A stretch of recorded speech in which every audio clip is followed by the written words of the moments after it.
तर नमस्कार पब्लिक, स्वागत आहे आपल्या अजून एक नवीन ब्लॉगमध्ये. आज सकाळी लवकर उठून देवाचं दर्शन घेऊन एवढ्या 1:30 वाजले. तेवढ्या तिथं फोन लागे औषध राहिलेले, त्यामुळं आपल्या सर्वेशला घेतला आणि मी पण त्यावर गेलो तेवढी औषधं द्यायला. औषध देऊन संध्याकाळी आपली पोरं एकत्र झाली. तर मग काय तुम्हाला असं कशासाठी, तर काय नाही, आपल्याला उद्या जायचं होतं फिराय. त्यामुळे आदल्या दिवशी प्लॅनिंग चाललेली आपल्या पोरांची. प्लॅनिंग कमी आणि पोरं मस्तीच जास्त करत होती. मग फायनली प्लॅन झाल्यामुळे सगळ्यांनी पैसे आणले, पटापटा काढले. आणि मग दुसऱ्या दिवशी सकाळी लवकर उठून 7 वाजता मी आवरून तयार झालो.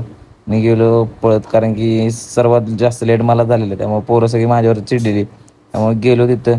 तिथं आपली पोरं वाटच बघत बसलेली. मी गेलो तर दळवी पण यायचं बाकी होतं, मग दळवी पण आला आणि आम्ही सगळे निघालो पटापटा.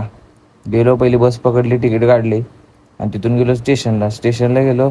तर विरादादा बोलत होता, जर तिकीट जर पडली ट्रेनची तर तुला सगळ्यांना काढायला लागणार. मग गेलो वॉटर पार्कच्या बाहेर गेल्यानंतर आपल्याला तिकीट भेटल्यानंतर पोरं काय ऐकत नाचायला लागले डायरेक्ट. मग तिथून एंट्री केली आणि आत गेलो आणि कांड कधी केला नाही, असं कधी होणारच नाही.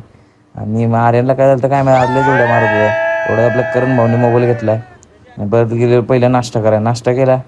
परत सगळ्या राईड बीट करून गेलो वेवपूलमध्ये पोरं बघा केवढी मजा करत, ऐकतच नव्हती. आणि आर्यनला पोहायला येत नसल्यामुळे आर्यन आपला सेफ्टी जॅकेट घालून आलता. तिथून मला लगेच गेलं जेवण करायला बरं ऐकत नाही. मग पूर्ण वॉटर पार्क झाल्यानंतर आपण सगळे बसलेलो, व्हिडिओ काढले, जरा फोटो काढले.